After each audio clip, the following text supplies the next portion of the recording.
اس پر اس نے وہی خنجر اپنے پیٹ میں جھونک لیا اور مر گیا۔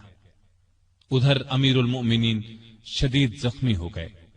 انہوں نے عبد الرحمن بن عوف رضی اللہ عنہ کا ہاتھ پکڑ کر اپنی جگہ کھڑا کر دیا، خود زمین پر گر پڑے۔ لوگوں نے نماز سے فارغ ہو کر دیکھا، جن مسلمانوں کو ابو لؤلؤ نے زخمی کیا تھا ان میں سے 7 دم توڑ چکے تھے، باقی بہت زیادہ زخمی نہیں ہوئے تھے۔ البتہ سیدنا عمر کی حالت نازک تھی۔ ایسے میں انہوں نے عبداللہ بن عباس سے پوچھا، مجھے کس نے مارا ہے؟ انہوں نے بتایا، مغیرہ بن شعبہ کے غلام ابو لؤلؤ نے۔ یہ سن کر فرمایا، اللہ کا شکر ہے، میری موت کسی ایسے شخص کے ہاتھ سے نہیں ہوئی جو اسلام کا دعویٰ کرتا ہو۔ لوگ انہیں اٹھا کر گھر لائے، دودھ پلایا گیا تو وہ زخموں کے راستے باہر آ گیا۔ اب سب کو یقین ہو گیا کہ امیر المؤمنین کا آخری وقت آ پہنچا ہے۔ لوگ غم سے نڈھال ہو گئے، ان سے ملنے کے لیے آنے لگے۔ ایک نوجوان ایسے میں ملنے آیا، اس نے کہا، اے امیر المؤمنین، آپ اللہ کی بشارت سے خوش ہو جائیں، آپ ان اصحاب میں سے ہیں جو بہت پہلے اسلام لائے اور رسول اللہ کے ساتھی بنے۔ خلیفہ بنائے گئے تو آپ نے انصاف سے کام لیا، پھر آخر آپ کو شہادت نصیب ہو گئی۔ یہ سن کر سیدنا عمر نے فرمایا، اے بھتیجے، اللہ کرے یہ چیزیں میرے گناہوں کے برابر برابر ہی ہو جائیں، مجھے کوئی عذاب ہو نہ ثواب۔ مطلب ان کے کہنے کا یہ تھا کہ بس عذاب سے بچ جاؤں۔ وہ نوجوان واپس جانے لگا تو سیدنا عمر فاروق رضی اللہ عنہ کی نظر اس کی چادر پر پڑی جو زمین کو چھو رہی تھی۔ اس نازک حالت میں بھی انہیں شریعت کا اس قدر پاس تھا کہ فرمایا، اس نوجوان کو واپس بلاؤ۔ اسے واپس ان کے سامنے لایا گیا تو فرمایا، اے بھتیجے، اپنا تہبند اونچا باندھو، اس سے کپڑا بھی صاف رہے گا اور تمہارے رب کے نزدیک یہ پرہیزگاری کی بات بھی ہے۔ سیدنا ابن عباس رضی اللہ عنہ نے ان کا مرتبہ اور نیکیاں بیان کی تو فرمایا، اللہ کی قسم، اگر میرے پاس دنیا بھر کا سونا ہوتا تو اس سے پہلے کہ میں اللہ کے عذاب کو دیکھوں میں اسے اللہ کی راہ میں دے دیتا، یعنی عذاب کے خوف سے سارا سونا خیرات کر دیتا۔ اس کے بعد اپنے بیٹے عبداللہ کو بلایا، ان سے پوچھا کہ مجھ پر کتنا قرض ہے۔ انہوں نے حساب لگا کر بتایا، 86,000 درہم۔ اس پر انہیں کچھ ہدایات دی۔ آخر میں فرمایا، اس قرض کو میری طرف سے ادا کر دینا۔ اس کے بعد فرمایا، ام المومنین عائشہ صدیقہ رضی اللہ تعالی عنہا کے پاس جاؤ اور کہو، عمر بن خطاب آپ کو سلام کہتا ہے اور اپنے 2 ساتھیوں یعنی نبی کریم صلی اللہ علیہ وسلم اور ابو بکر کے ساتھ دفن ہونے کی اجازت چاہتا ہے۔ عبداللہ بن عمر عائشہ صدیقہ کی خدمت میں حاضر ہوئے۔ وہ اس وقت سیدنا عمر کے صدمے میں رو رہی تھی۔ ان کا پیغام سن کر فرمایا، یہ جگہ میں نے اپنی قبر کے لیے رکھی تھی، لیکن اپنے آپ پر عمر کو ترجیح دیتی ہوں۔ سیدنا عبداللہ یہ جواب سن کر واپس آئے اور سیدنا عمر کو ان کا جواب بتایا۔ آپ نے اللہ کا شکر ادا کیا، پھر فرمایا، میں مر جاؤں تو میرا جنازہ اٹھا کر وہاں لے جانا اور انہیں سلام کر کے ایک بار پھر عرض کرنا، عمر بن خطاب اجازت طلب کرتا ہے، اگر اجازت دے دیں تو مجھے اندر لے جا کر دفن کر دینا، اور اگر انکار کر دیں تو عام مسلمانوں کے قبرستان میں دفن کر دینا۔ حالت جب زیادہ نازک ہو گئی تو فرمایا، خلافت کا حقدار عثمان، علی، زبیر، عبد الرحمن بن عوف اور سعد بن ابی وقاص رضی اللہ عنہم سے زیادہ کسی کو نہیں سمجھتا۔ رسول اللہ صلی اللہ علیہ وسلم بھی وفات تک ان سے خوش تھے۔ ان میں سے جسے خلیفہ چن لیا جائے اس کی اطاعت کرنا۔ پھر اپنے بعد ہونے والے خلیفہ کو وصیت کی کہ مہاجرین اور انصار سے اچھا سلوک کرنا، جو لوگ ہماری پناہ میں آ گئے ان کی جانوں اور مالوں کی حفاظت کرنا، ان سے کیے ہوئے ہر عہد کو پورا کرنا۔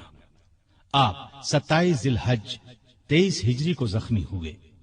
3 دن بعد 1 محرم 24 ہجری کو وفات پائی اور شہادت کے درجے پر فائز ہوئے۔ اس وقت عمر 63 سال تھی۔ جنازہ چارپائی پر رکھا گیا تو چاروں طرف لوگ جمع ہو گئے۔ سیدنا علی رضی اللہ عنہ آئے تو فرمایا، اللہ آپ پر رحم فرمائے، آپ نے کوئی ایسا شخص نہیں چھوڑا کہ اللہ کے سامنے جانے کے لیے مجھے اس کے عمل آپ کے عمل سے زیادہ پسند ہو۔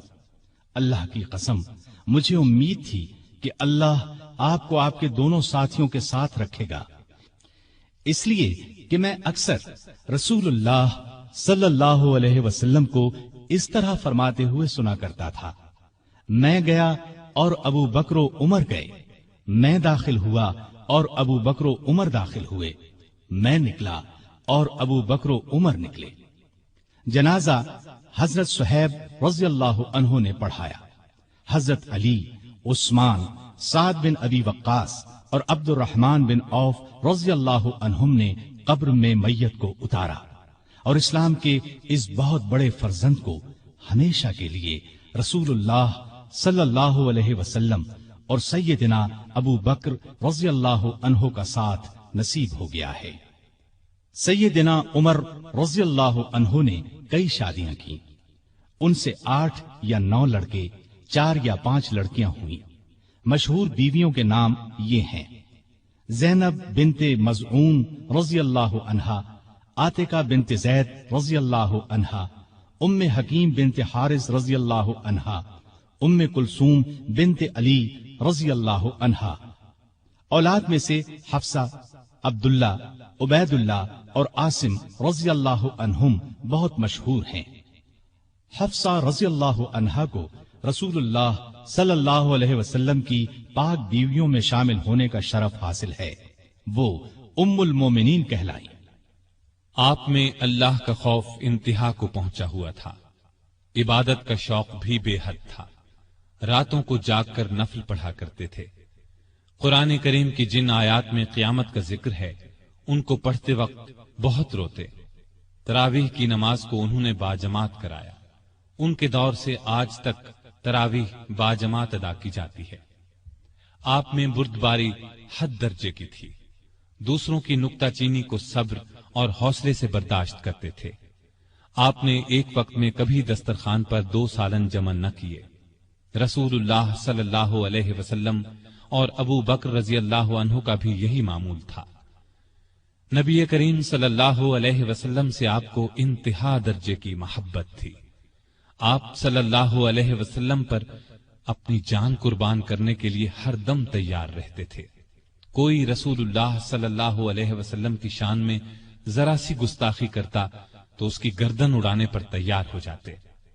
ایک بار سیدنا عمر فاروق رضی اللہ عنہ نے فرمایا، اے اللہ کے رسول، مجھے آپ سے اپنی جان سے بھی زیادہ محبت ہے۔ نبی کریم صلی اللہ علیہ وسلم نے سیدنا عمر فاروق رضی اللہ عنہ کو دنیا ہی میں جنتی ہونے کی بشارت دی۔ سیدنا عمر فاروق رضی اللہ عنہ کے چند اقوال یہ ہیں: بزرگ بننے کے لیے علم حاصل کرو۔ جو آدمی خود کو عالم کہے وہ جاہل ہے، جو خود کو جنتی کہے وہ جہنمی ہے۔ جس سے تمہیں نفرت ہے اس سے ڈرتے رہو۔ بڑھاپے سے پہلے جوانی اور موت سے پہلے بڑھاپے کو غنیمت جانو۔ سب سے بری آوازیں 2 ہیں، نوحہ اور راگ یعنی گانا۔ کم بولنا دانائی، کم کھانا صحت، کم سونا عبادت اور عام لوگوں سے کم ملنا عافیت ہے۔ توبہ کی تکلیف سے گناہ کا چھوڑنا آسان ہے۔ برا چاہنے والوں کی دوستی سے پرہیز کرنا ضروری ہے۔ جو عیب سے واقف کرے وہ دوست ہے، اور جو اس پر تعریف کرے وہ ایسا ہے جیسے دوسرے کو ذبح کر دیا جائے۔ سلامتی گمنامی میں ہے۔ اللہ تعالی سیدنا عمر فاروق رضی اللہ عنہ پر رحمت فرمائے، آمین۔